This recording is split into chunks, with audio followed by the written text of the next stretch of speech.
It is the game of the weekend. Spurs versus Arsenal. It's at the Tottenham Hotspur Stadium.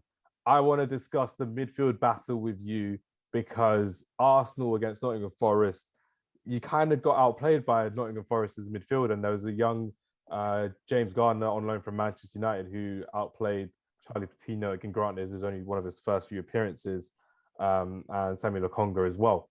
So, how do you see this midfield battle going before we get into the proper preview of the game? Because I'm looking at this Antonio Conte side with Hjulberg, with Skip, with Harry Winks, looking to kind of assert their dominance with the lack of Partey in that midfield. And Maitland-Niles obviously going off to Roma on loan, and El Neni going off to the African Cup of Nations. How do you see it going for Arsenal in that midfield? Who do you think will start? How do you think you'll get against this Tottenham's midfield, especially with that 3-4-3 system that Conte plays? So I think midfield-wise, I think we're either going to go for Xhaka and Sambi, Odegaard and Xhaka, or Xhaka or Odegaard and Sambi. Depends on Xhaka's fitness because Xhaka's got COVID at the moment. Yeah, it's quite worrying that, but I think you've got a couple of days until he has to confirm if he's fit or not. So if he is fit, that'd be great. I can't believe I'm saying this, but I'd be really happy to get Granit Xhaka back.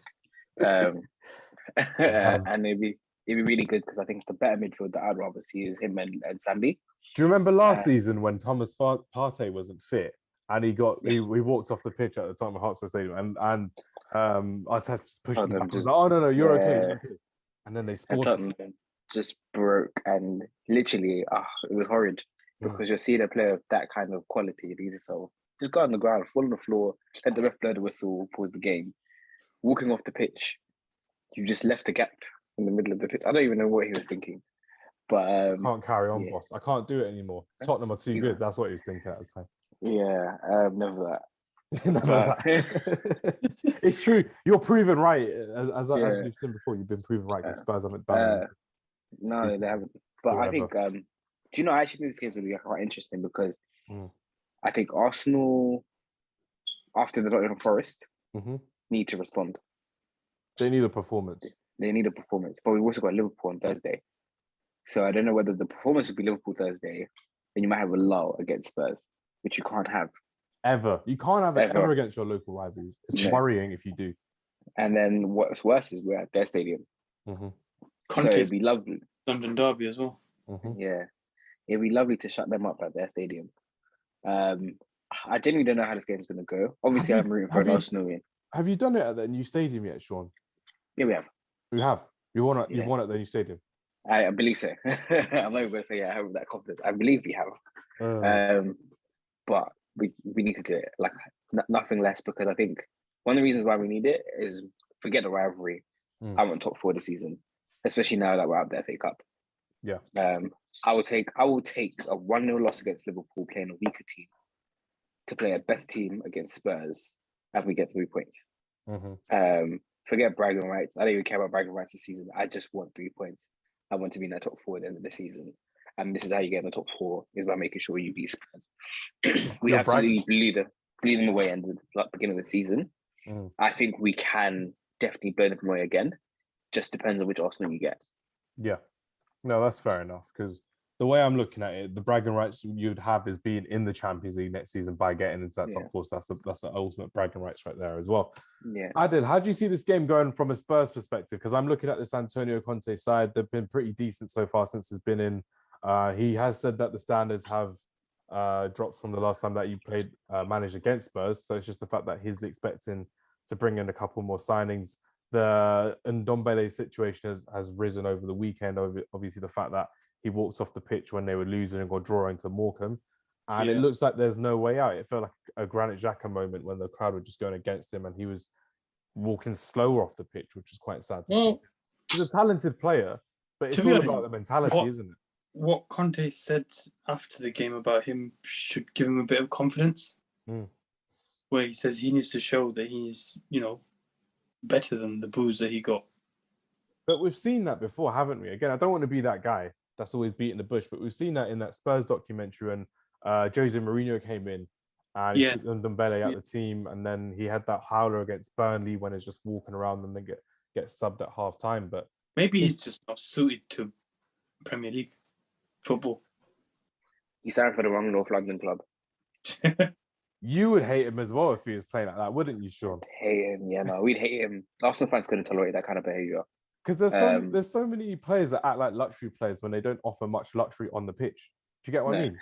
Yeah, no, he reminds me. Do you know what? When I saw him walking off the pitch, I just literally just thought of Ozil, and I just thought to myself, it's just that big, not Ozil when he first came, but big contract Ozil. Yeah, is when he just felt sorry for himself. Yeah, he felt like he was the best player on the team. Why is he not being allowed to finish the game and whatever? And it was like, but you're not doing anything. You don't track back, you don't attack, you don't assist, you're not scoring. You're literally just on this pitch just to pass the ball to your friends. This is a Sunday game to you, just with your local people. So I think he's done at Spurs. But I think Spurs need him to be done at Spurs, if that makes sense. Yeah. Because that club needs a clear out. Massive clear out. It's quite worrying now because a lot of these teams, they just spend so much money on these contracts. And speaking to my friend Suki, who's a Spurs fan, and I was talking to him about how why did Spurs give them a big contract? Because he was like, as Spurs, unfortunately, the only time we can get big players or so-called big players or big names coming in is with big contracts. But it means that they've already got their foot in the door, thinking they're the big guy. But if they're not performing on the pitch, they're still getting a contract and they don't really have to perform, which is quite worrying in terms of how some of these Premier League teams are run as well. Because he was their record signing for Spurs. He was meant to help Harry Kane and Son and Moura. And those three players in their attack, they needed someone to, in essence, because Christian Eriksen went to Inter Milan before they got Ndombele and that money that they sold for him as well. It was just there kind of looking, thinking, they need to go back to the drawing board in terms of some of these players, Dele Alli that we've seen, and Dembele that we've seen as well, Joe Rodon, £20 million.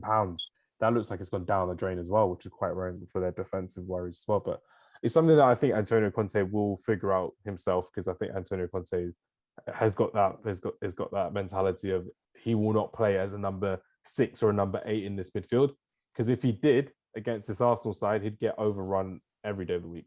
He can only play as one of those two plays behind Harry Kane, but Son and Moura aren't giving up their positions anytime soon. I think it's going to be interesting because I think it depends on what Tottenham do this January. If there's no signings, I think Conte may not be there by summer. Yeah, he'll be done by it. He'll be like, you can't give me a team like this and not expect me to improve it. He has a short-term contract as well, doesn't he? Yeah, 18 months. 18 months, yeah. He's the one that can literally get them silverware, because if it can't be Mourinho, it will be Conte. If it can't be Conte, then no one else will want to go to Spurs. No one will. It'll be another Nuno situation. But just to round up the previews that we have, Spurs, I think it'll be a high-scoring draw. I don't want to sit on the fence, but Arsenal, again, with that game on Thursday, I think they'll put more of their eggs into that basket than they will against Spurs, because it's their one chance of silverware this season. I think Arteta will want to go big against this Liverpool side again without some of their bigger players, their bigger attackers. But I think with the way that you performed against Manchester City a couple of weeks ago at the Emirates, I think with a performance like that, you can easily take that against the Spurs side and look to open them up. The likes of Martinelli, the likes of Saka, the likes of Smith Rowe going forward as well. Who would you start up front? Would it be Lacazette? Sure. Lacazette every day. There's no other striker at that club. Nketiah's not allowed in my club. Yeah, I wouldn't. After that performance against Nottingham Forest and that miss against Everton as well, he's not been performing well this season. He's our Greenwood. Really? Yeah, but not as technically gifted as Greenwood. Or as good? As good as Greenwood, no. I don't know where he gets this idea from, that he's the best thing since sliced bread and he's holding Arsenal at ransom. He's talking about he wants first team football. If not, he's leaving the club.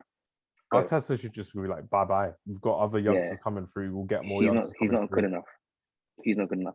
I was thinking about it the other day, and I was saying he came in on a really high ceiling, and we were all like, oh, he's going to go further.